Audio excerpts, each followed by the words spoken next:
Bom, queridos amigos, retomando então a nossa aula, o nosso estudo, né? Hoje vamos falar manifestações mediúnicas incomuns de efeitos físicos.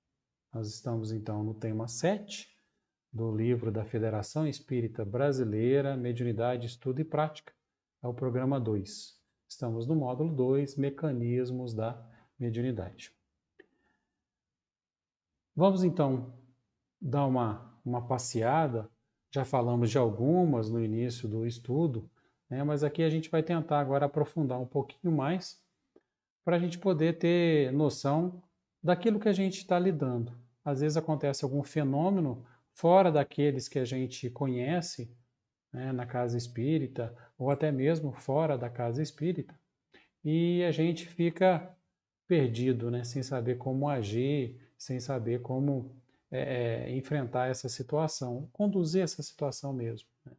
Então, nós vamos ver, hoje nós vamos ver manifestações mediúnicas incomuns de efeitos físicos e na próxima semana nós vamos ver as manifestações incomuns de efeitos inteligentes, né, para a gente poder ir aí fechando o nosso estudo, né, deixando ele mais completo, para que a gente possa exercitar essa faculdade tão maravilhosa que nós somos blindados com elas, né?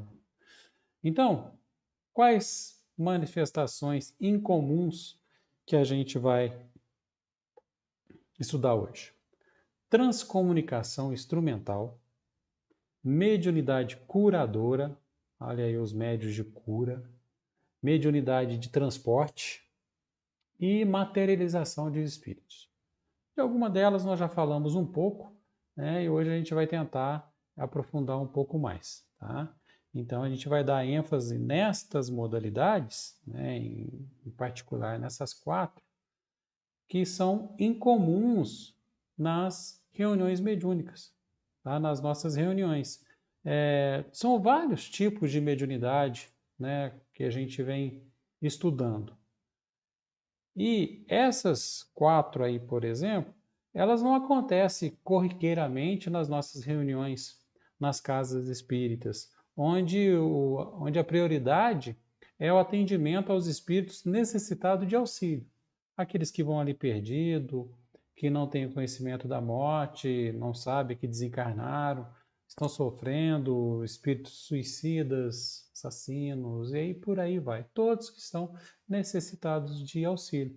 Então, por essas mediunidades que aí estão, essas 4, elas não costumam acontecer muito na casa espírita, onde o trabalho, então, é de auxílio aos necessitados, né? É importante a gente ficar informado a respeito dessas ocorrências, que existe esse tipo de mediunidade, né? Já que a mediunidade vai apresentar uma variedade muito grande de diversidade, de nuances, né? E que vai constituir várias vezes nesses médiuns especiais, dotados de aptidões particulares que, na sua grande maioria, não são nem espíritas. Têm a faculdade mediúnica e não têm o conhecimento da doutrina espírita, nem por isso deixam de ser médiuns, nem por isso deixam de produzir esses chamados fenômenos mediúnicos. Então, é importante que a gente se familiarize com todos os tipos para que a gente possa identificar sempre que ocorrer próximo da gente. Até mesmo aqueles que estão em trabalho de assistência em casa, digo no sentido de médios, nós temos na nossa casa, nós temos um grupo de médios, onde eles se colocam à disposição, às vezes, para fazer algum tipo de atendimento nas casas. Às vezes a pessoa não pode ir na casa espírita, às vezes a pessoa, né, tá acamada, tá no hospital. Então, esses médios saem em equipe para poder fazer o atendimento. Então, já que vai ter esse tipo de atendimento, é necessário que tenha o conhecimento de tudo que pode estar acontecendo, né? Para que a gente possa não ser pego de calça curta, para a gente não ser pego de surpresa nos atendimentos que são feitos, né, nesse tipo de trabalho. Bom, o primeiro que nós vamos estudar é a materialização de espíritos. Olhem bem essa foto aí. Esse senhor que aqui está, ele é um espírito materializado. Ele não aparece nem as pernas dele aqui, ele está flutuando, com o testemunho de várias pessoas, várias pessoas. Então, a materialização dos espíritos é um fenômeno mediúnico que vai permitir que os espíritos tornem-se visíveis e até tangíveis. Podemos tocá-los. E eles são visíveis a todas as pessoas, independente de serem médiuns videntes, audientes, ou o que quer que seja de mediunidade inteligente. Então não tem essa necessidade. Quando o espírito se materializa, ele fica visível, tangível para todos que estão ali naquele ambiente. E durante essas aparições, essas materializações, é comum o espírito apresentar com a aparência da última reencarnação que ele teve. Vai apresentar os aspectos fisionômicos, né, que vão ser facilmente identificados. Tá? Quando o espírito, então, está materializado, ele pode, inclusive, estabelecer uma conversa direta com os encarnados. E pode, inclusive, movimentar dentro do recinto onde ele se encontra.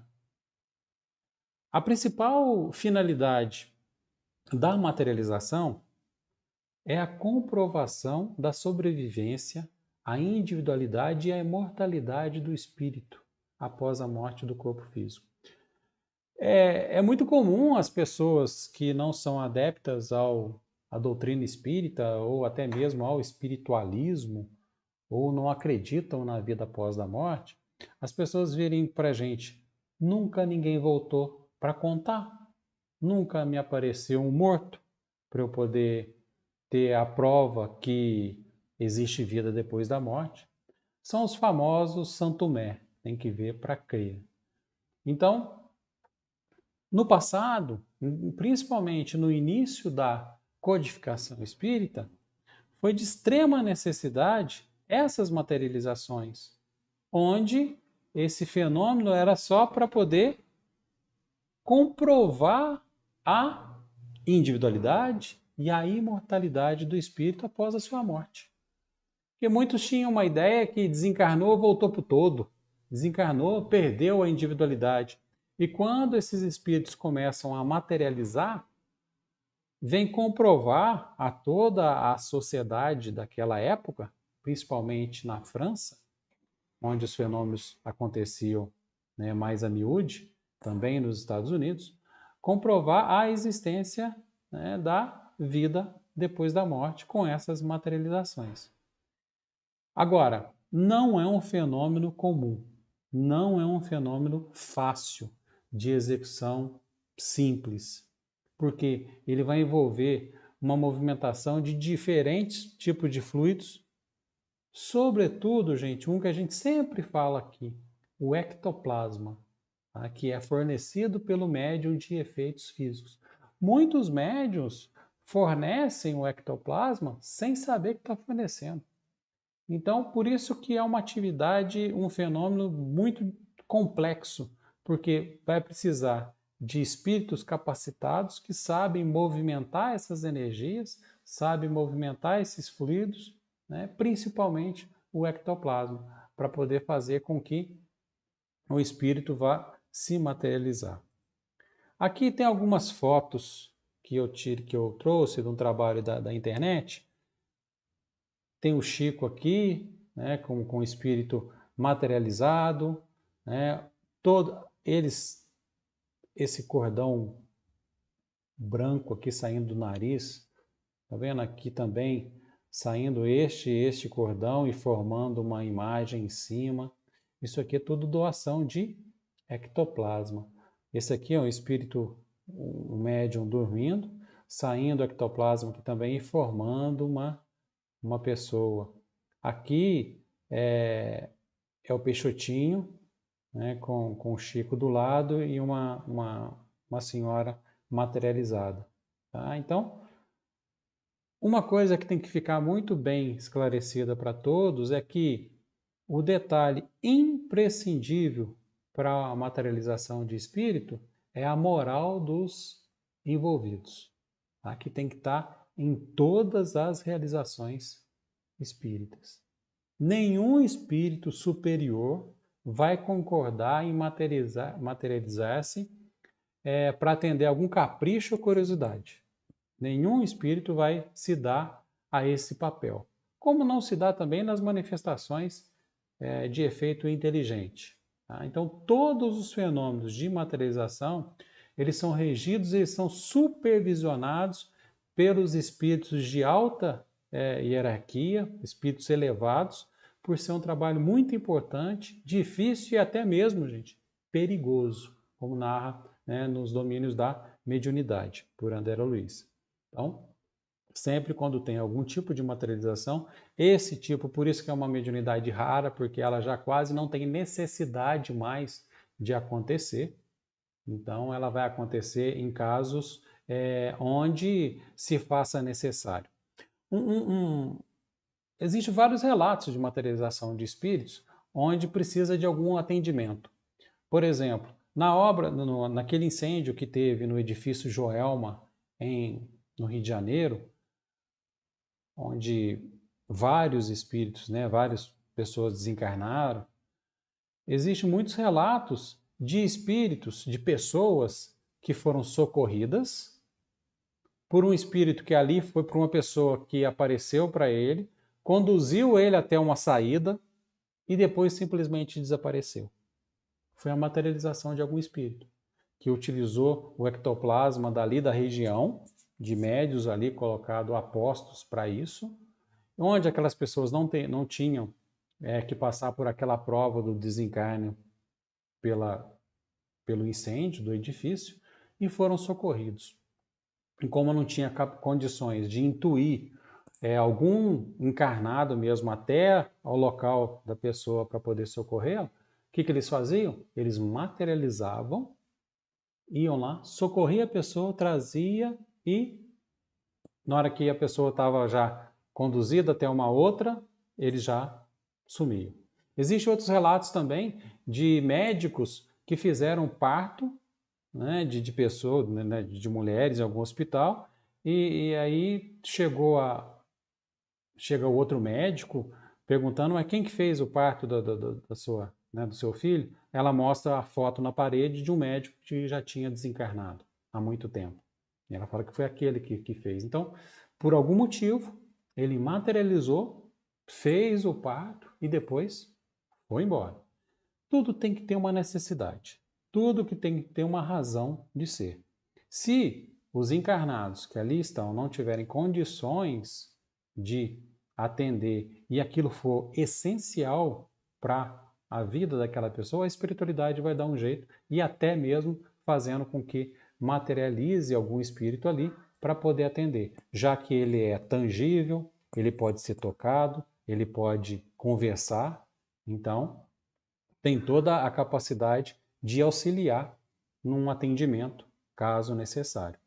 Isso eu estou falando exatamente de mediunidade raras. Muito raro isso acontecer. Na literatura tem vários casos nesse sentido, mas assim, os vários são muito poucos em relação ao todo de todos os fenômenos que acontecem com a mediunidade. Bom, vamos falar um pouquinho sobre o ectoplasma.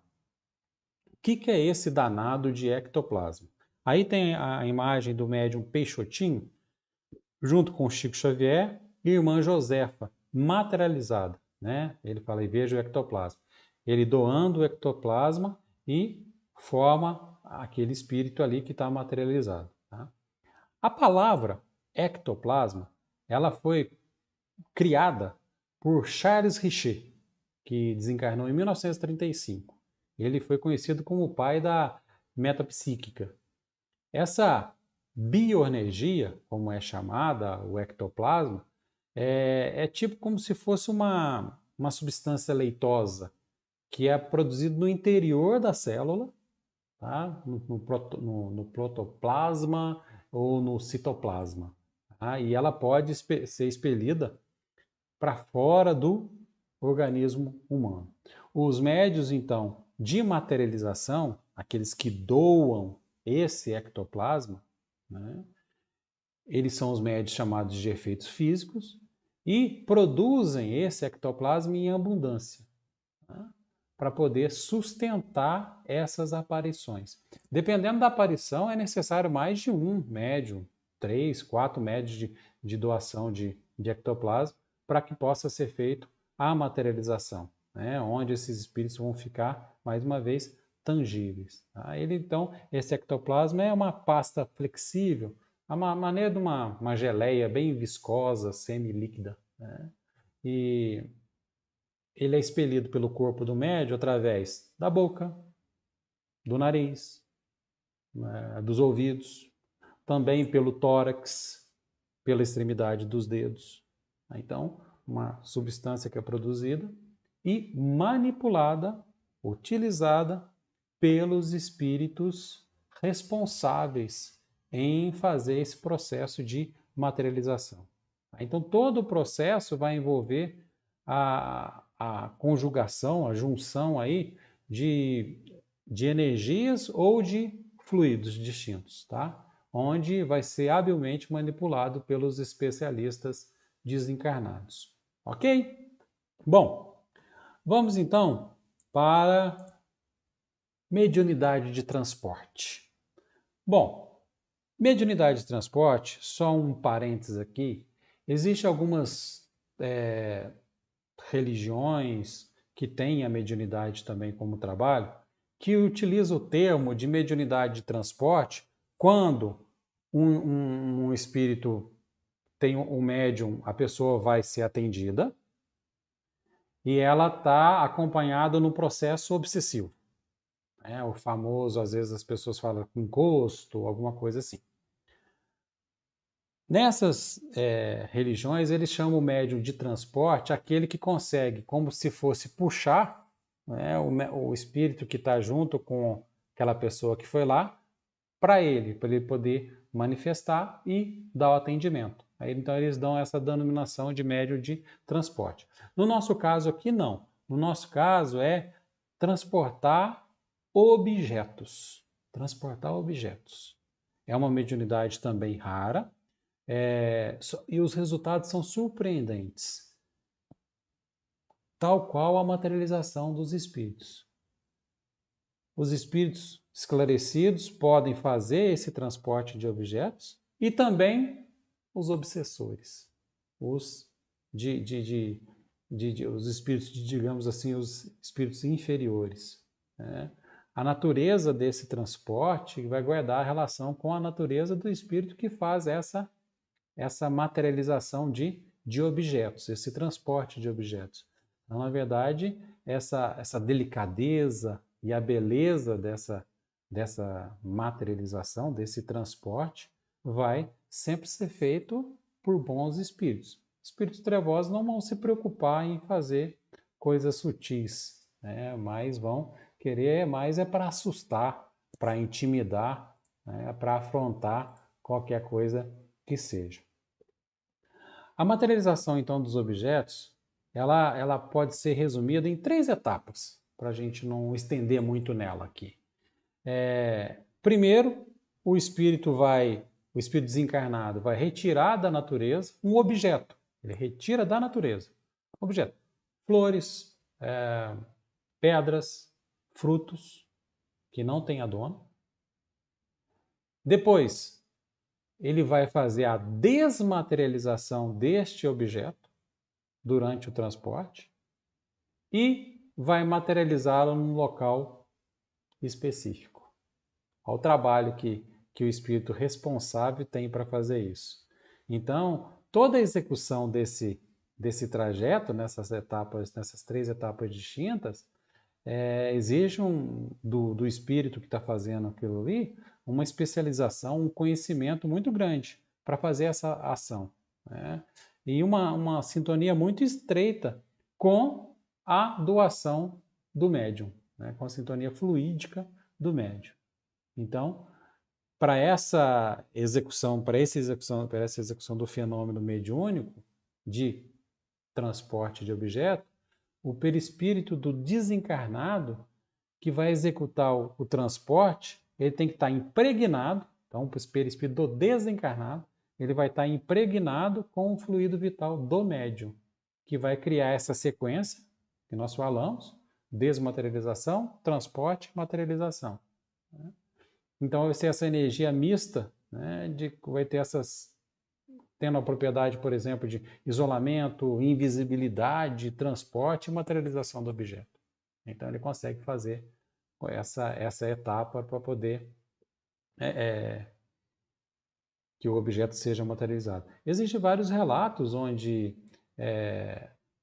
começa a cair pétalas de rosa sobre a mesa, sobre as pessoas, é materializado uma flor, né? Até mesmo o perfume que ali fica exalado, né, depois de uma manifestação, uma aparição.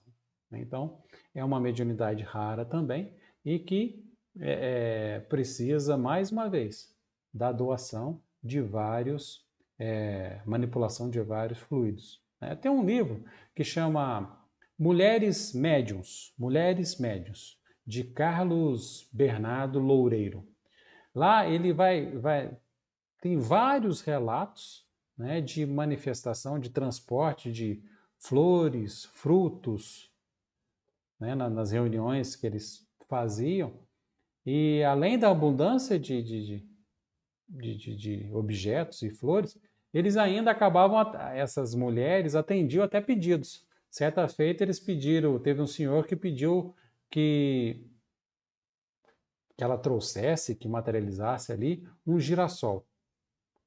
Passaram-se alguns minutos, apareceu, né, caiu sobre a mesa um girassol de 72 centímetros mais ou menos, com caule, com terra, né, com as raízes, ele cai sobre a mesa ali.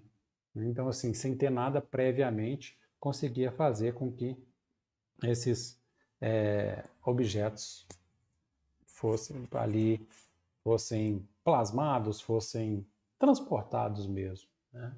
Então, mais uma vez, muito raro de acontecer nas nossas reuniões, né, onde o objetivo é atendimento aos necessitados. Mediunidade de cura.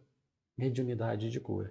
Não dá para falar de mediunidade de cura sem pensar no Mestre Jesus, que foi o maior, foi o médium dos médiuns, é o médium de Deus, onde proferiu e curou várias pessoas, né, como está relatado aí na Bíblia e em todos os textos evangélicos. A doutrina espírita, pessoal, vai ensinar que as nossas doenças, elas têm origem no espírito. Origem no espírito. E essa origem acabou afetando a constituição do perispírito, que é o próximo corpo. Consequentemente, afeta a constituição do corpo físico. A mediunidade curadora, ela vai surgir aí como uma manifestação de misericórdia para aliviar e sanar as enfermidades de acordo com os propósitos reencarnatórios de cada indivíduo. Então, uma coisa muito importante. A cura só vai ser possível se aquele que está recebendo tiver méritos para isso. Caso contrário, não vai conseguir. Nós temos aí vários relatos, muitas pessoas já assistiram na internet, ouviram na televisão. Ah, um médium tal faz cura, e vai todo mundo para aquele lugar, aquele local. Aí nós tem relatos de pessoas que foram curadas, tem relatos de pessoas que não sentiram nada, que aquilo lá não serviu para nada. Outras lá levam aquilo para a vida toda como, né, uma bênção de Deus porque foram curados. Então, é porque depende vai depender do merecimento, do mérito de cada um. O que o médium faz? Ele consegue substituir uma molécula doente por uma molécula sã. Esse poder curativo da mediunidade de cura, ela está ligada à razão direta da pureza da substância. E vai depender da ação e da vontade do médium. Aí entra a capacidade do médium. Né? Ela vai consistir principalmente pela cura através do olhar, do toque, de um gesto, sem o concurso de nenhuma medicação, intervenção cirúrgica, nada disso. Um simples toque pelo olhar.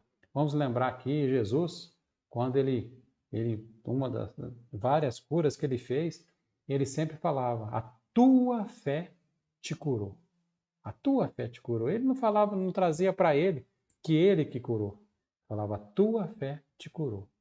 Então, nós temos que ter em mente sempre que podemos ser curados por uma mediunidade de cura? Podemos. Isso é possível, desde que a gente tenha o merecimento para isso. Tem um relato muito interessante de um amigo nosso, lá do Francisco de Assis, que eu não vou falar o nome, que ele conta um fato para a gente muito interessante. Ele foi fazer uma cirurgia nos olhos, aqui em Poste Caldas. Foi lá fazer a cirurgia nos olhos, chegou lá, foi fazer a consulta, e lá tem que fazer a anamnese, né? Tudo o que aconteceu e tal, e perguntaram para ele: você já fez alguma cirurgia nos olhos? E ele respondeu: não, nunca fiz. E ele realmente nunca tinha feito cirurgia física. Passou, fez os exames, tudo. Aí, na hora que chegaram lá com o resultado dos exames, de imagem e tudo mais, o médico perguntou para ele: mas você falou para a gente que não tinha feito nenhuma cirurgia nos olhos e eu estou vendo aqui que tem uma cicatriz proveniente de cirurgia. Aí que ele falou assim: bom, doutor, já que apareceu aí, eu vou falar. Eu não fiz nunca nenhuma cirurgia nos olhos. Cirurgia com médico encarnado. Com física mesmo, né? Mas eu fiz uma cirurgia espiritual. Quando eu era pequeno, eu fiz uma cirurgia espiritual e resolveu o que eu estava passando. E agora você já está falando que está aí. Né? E ele falou assim: não, realmente, o que está aqui, essa cicatriz aqui, é proveniente de procedimento cirúrgico. Então, esse é um caso, né, que está aqui pertinho da gente, na nossa casa, de um amigo, né, que já relatou isso para a gente. Então, a mediunidade de cura, ele não fez dentro de um centro espírita, não, viu? Porque, olha só, a cirurgia espiritual, a mediunidade, através da mediunidade de cura, ela vai envolver grandes movimentos de fluidos, mais uma vez ectoplásmicos aí. Só que essas cirurgias não acontecem, de maneira geral, nas casas espíritas. Existem algumas casas que são até especializadas nisso, mas, em maneira geral, não acontece em casas espíritas e tem mais. Os médios nem sempre são espíritas, propriamente ditos. Nem sempre são espíritas, que não tem nada a ver, a mediunidade com o espiritismo. O espiritismo não é dono da mediunidade. Então, essas cirurgias, na sua grande maioria, é feita, praticada por médios que não são espíritos. Não significa que os espíritos também não possam fazê-la, mas por ser uma mediunidade rara, de muito, muito complexa, isso também, a gente tem que tomar um cuidado muito grande. Bom, mais uma vez, vamos trazer para a evolução. Como a ciência, isso no passado era uma mediunidade mais comum, digamos assim, porque a ciência não tinha toda a evolução que tem hoje. Como a ciência já evoluiu de tal modo que toma conta de quase tudo, não tem necessidade de ter mais a intervenção do plano espiritual. Então, vamos cuidar com os médios, com os médicos, né, daqui da Terra. Deixa o corpo espiritual ser cuidado, né, pelos espíritos lá. Mas aqui no corpo físico, vamos deixar os médicos curarem, tomarem conta disso, eles estão preparados para isso. Na casa espírita, existe uma das tarefas que nós fazemos que passa aí pela mediunidade de cura. Passa pela mediunidade de cura, mas não propriamente dita, tá? Porque não tem essa nuance aí que é do curador mesmo, né?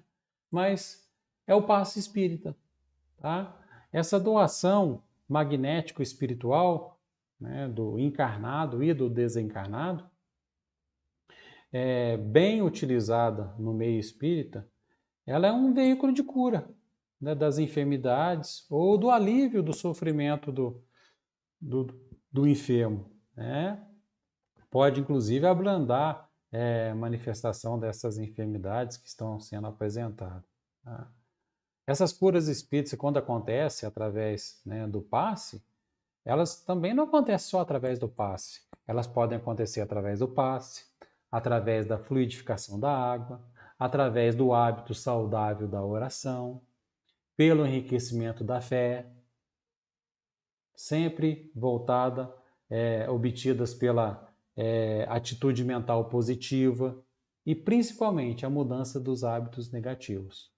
Essa transmissão do passe é como se fosse um banho, sabe? Magnetizando diretamente no doente, sendo presencial ou até mesmo à distância, através dos efeitos plasmadores que nós temos condições, né, de formar através do pensamento e da nossa vontade, que é o que a gente sempre faz quando a gente está encerrando aqui o nosso estudo, que é de fazer esse passe à distância. Então, o passe espírita passa aí um pouquinho pela mediunidade de cura, não sendo a cura propriamente dita. A gente sempre remonta aqui o seguinte, o que o Cristo falou, a tua fé te salvou. Então, aquele que tem, né, olha só, é um conjunto, né? Mudança de hábito, mudança de atitude mental, enriquecimento da fé. Aí, somado com o passe, o magnetismo do médio e espiritual, isso vai corroborar para que a pessoa se sinta melhor, se sinta bem e seja, né, atendida naquela situação, naquela enfermidade que ela tá enfrentando. Ok? Mas, mais uma vez, deixando bem claro, a grande maioria das cirurgias espirituais, elas vão acontecer, não é uma prática também corriqueira nas casas espíritas. Tá? Na nossa casa mesmo, não tem nada desse tipo de cirurgia espiritual. A única coisa que nós utilizamos na nossa casa espírita é o passe espírita. Tá? Tem casas que tem o passe espírita, tem casas que tem a fluidificação da água, né? Então, algum tratamento por imposição das mãos com luzes, um ambiente, né, preparado para isso, tá? Então, no intuito de curar, no intuito de auxiliar, mas sem ter nenhuma intervenção através de cirurgia espiritual. E, para finalizar essas mediunidades raras de efeitos físicos, nós vamos falar aqui da transcomunicação instrumental. É um tipo de manifestação que os espíritos utilizam para se comunicarem utilizando aparelhos localizados aqui na Terra, né, no plano físico. Tá? Gravadores, telefone, televisão, computador, fax, rádio, secretária eletrônica e por aí vai. Todos os tipos de equipamentos aqui têm assim uma tentativa de comunicação que os espíritos utilizam para poder fazer essas comunicações, sempre tendo próximo um doador de ectoplasma. Então, que jeito que é isso? Num PC, num computador, num notebook, ou através de ondas curtas do rádio, as pessoas gravam conversas com parentes já desencarnados. Existem várias experiências de estudiosos que vão fazendo esse tipo de experimentação. Tá? A ideia de construir um instrumento que tornasse possível esse intercâmbio do mundo físico com o mundo espiritual, ela não é recente, não. E tem até um inventor muito famoso que tentou inventar um aparelho desse para poder fazer a comunicação, a transcomunicação instrumental. Foi aquele que inventou a lâmpada elétrica, Thomas Edison. Então, além de vários inventos que ele teve, né, pela passagem dele aqui, né, nessa reencarnação como Thomas Edison, ele tentou inventar um aparelho aí que fizesse a comunicação com o plano espiritual. Tudo indica que não teve sucesso, ou se teve, as pesquisas não demonstraram aí a utilidade desse equipamento dele, né, na história da transcomunicação instrumental. Aqui tem os pesquisadores Frederick Malkoff e Adolf Holmes experimentando contatos pela TV e rádio. Eles colocavam lá a TV, lá naquele chuvisco. Acho que a turma mais nova nem sabe o que é chuvisco, né? Eu nem sei se as televisões mais novas têm chuvisco. Não sei se tem essas televisões aí, Full, Mega, HD, não sei o quê, né? Se tem esses chuviscos. Eu acredito que não, você já liga, já tudo alta definição. Então, acredito que nem tem esse chuvisco mais. Um exemplo dessa transcomunicação instrumental, aqueles que assistiram um filme bem novo, chama Poltergeist. Esse é bem antigo, fui lá atrás. Tem uma comunicação dessa essa transcomunicação instrumental que acontece na hora que a menininha lá começa a conversar escuta vozes através da televisão. Nesse processo, os espíritos então estavam utilizando do ectoplasma da menina, porque só ela que está na casa, para poder fazer com que a comunicação venha pela televisão. Tá? Então, além da televisão, todos esses equipamentos que eu já citei, ainda vai destacar fotografia transcendental, a fotografia ou imagem de espíritos ou animais, plantas, que foram materializados e são tirados a foto. Aquelas famosas fotos que as pessoas tiram lá da família e aparece um sujeito que já desencarnou atrás. Você, mas olha aqui a foto, olha ele aqui. Às vezes em vidros tem a imagem de espíritos, e isso é uma forma de transcomunicação instrumental através da fotografia. Tá? Então, é mais aí uma mediunidade rara. Todas essas que nós passamos por aqui, elas têm em comum a manipulação dos fluidos. Em todas essas daí. Sempre tendo como um principal matéria-prima, se a gente pode dizer assim, o ectoplasma, sempre tendo a necessidade de um encarnado. Quer ver um exemplo de doação de ectoplasma?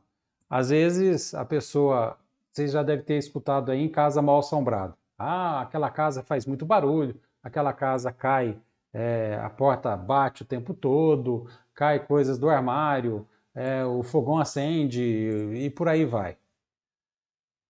Aí as pessoas mudam daquela casa e vem outra família para morar naquela casa. Acabaram-se os fenômenos. Não tem mais nada. A casa parou de ser mal assombrada. O que aconteceu? Aquela outra família que mudou de lá é amaldiçoada e essa não é? Não, não tem nada disso. Acontece que naquela família onde tinha os efeitos lá de efeitos físicos, tinham médios doadores de ectoplasma, sem saber. Então, aqueles espíritos lá com a capacidade de transportar objetos, de fazer mover objetos, o que eles faziam? Eles utilizavam o ectoplasma, tirado ali do ambiente, até mesmo do reino animal ou vegetal, e conseguia fazer a manipulação desses objetos, batendo, abrindo e fechando porta, e por aí vai. Né? Então, Na minha casa mesmo, quando eu era casado mais novo, teve uma situação dessa. A gente saía, trancava a porta e ia embora. Aí voltava, a porta estava aberta. Saía, trancava a porta, ia embora, voltava, a porta estava aberta. Aí, como aquilo estava acontecendo com muita periodicidade, aí nós começamos, eu e minha esposa, só tá vendo? Olha que eu tranquei a porta, tá vendo? Tranquei a porta, tranquei. Aquela época não tinha celular pra gente ficar tirando foto, essas coisas não, sabe? Aí tranquei, tá vendo? Tranquei. Concorda comigo? Tá? Aí saía, voltava, a porta aberta. Aconteceu muito isso. Era o sinal, meu menino era pequeno e os espíritos que lá estavam utilizando da mediunidade do meu menino na época para poder ficar abrindo e fechando a porta lá. E aquilo depois a gente teve um atendimento e concluiu-se realmente que tinha um espírito lá curtindo com a nossa cara, ainda mais que eu ficava com muito medo na época, tinha muito medo, então aquilo ele gostava bem de ver o meu assombro. Então, às vezes, a nossa reação vai instigar aqueles espíritos que ali estão. É claro que era um espírito brincalhão que não queria nenhuma maldade, porque a nossa proteção, principalmente das crianças, ela se faz presente a todo momento. Né? Por algum motivo, aquilo aconteceu, acredito eu, para poder despertar ainda mais o meu trabalho com a mediunidade, que ainda não trabalhava com mediunidade. Então, devia ser um chamamento mesmo, alguma coisa. Vamos, dá um jeito de estudar, dá um jeito de aprender aí que as coisas vão acontecer. Ou através de uma mediunidade rara, vai trazer a gente de volta para o nosso objetivo da vida. Tem uma pergunta aqui, deixa eu dar uma lidinha, do Ronaldo Mendes. Uma pergunta. Uma vez o espírito tendo materializado uma rosa, por exemplo, pode ele também fazer o inverso? Fazer o inverso, desmaterializar a rosa? Ronaldo, pode sim. O processo ele se faz de lá para cá ou daqui para lá. Então ele vem, desmaterializa a rosa do jardim onde ele pegou, faz o transporte e materializa ela num ambiente onde vai ser o objetivo dele. Aí ele pode deixar até a rosa ali materializada, logo em seguida ela vai acabando a manipulação dos fluidos, ele vai desmaterializar e vai devolvê-la para o local. Olha que interessante.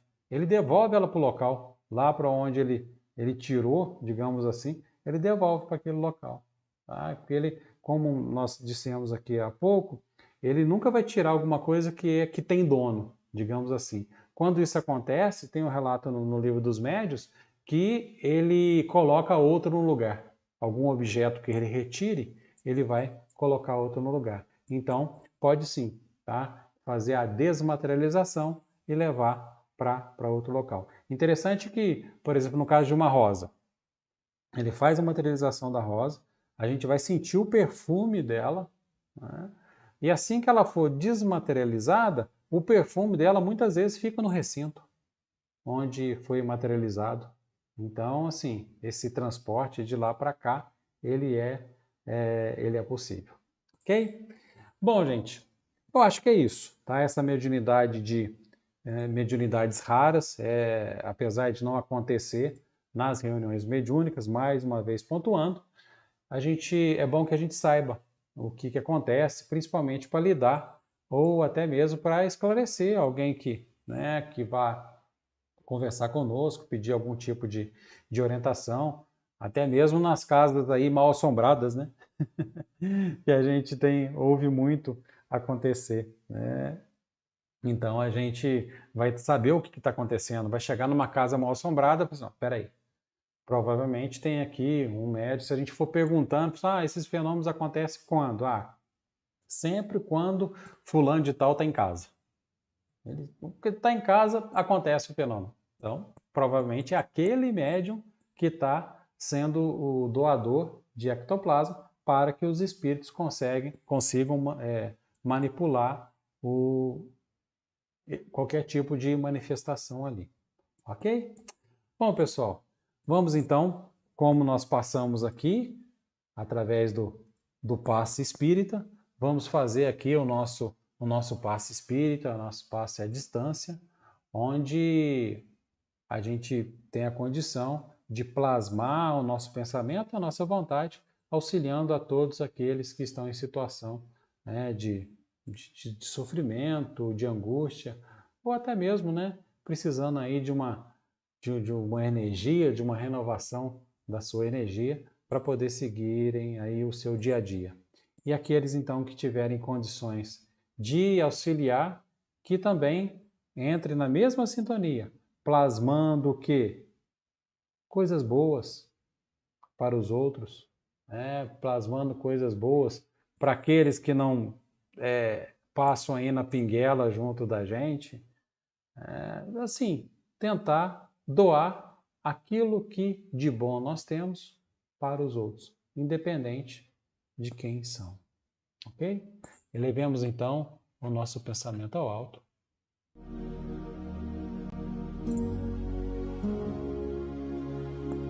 Querido Mestre Jesus, irmão mais velho de jornada, auxilia-nos a ajudar a quem está próximo de nós. Desperta dentro de nós a vontade de querer ver o outro bem, a vontade de ajudar o outro a se reerguer, sem julgamento, sem barganha, sem nenhuma condição para que possamos estender a mão ao próximo. Perdoa-nos a nossa pequenez, perdoa-nos ainda a nossa ignorância, o nosso egoísmo, a nossa vaidade. Que possamos deixar os nossos defeitos de lado e passar para o outro essa energia maravilhosa que desce até nós nesse momento,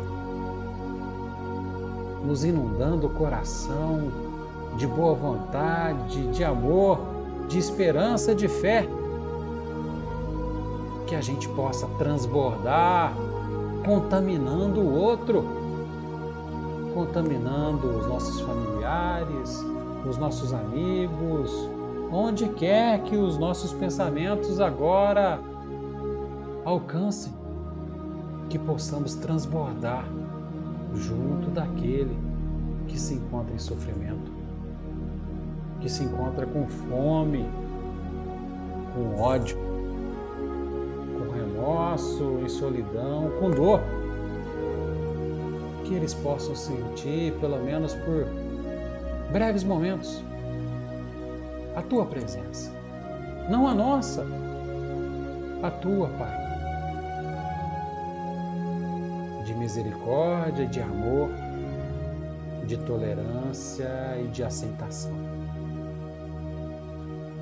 Que as nossas mãos cresçam diante do trabalho que se faz presente.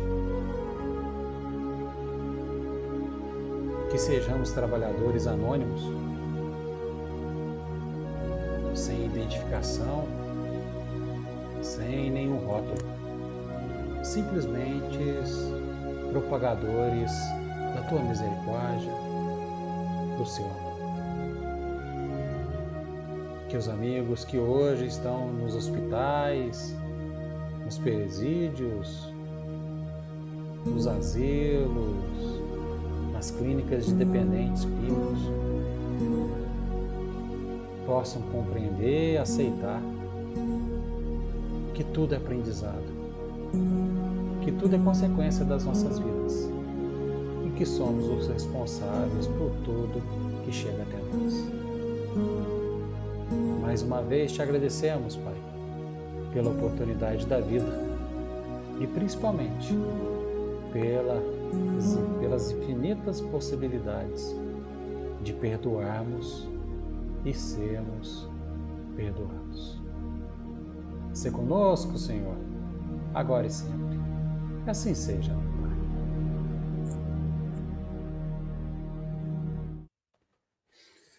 Bom, queridos amigos, mais uma vez só tenho a agradecer a oportunidade de estar aqui junto a todos, compartilhando um pouco dos estudos da casa do Francisco de Assis, aqui de Varginha. Que todos tenham uma boa semana.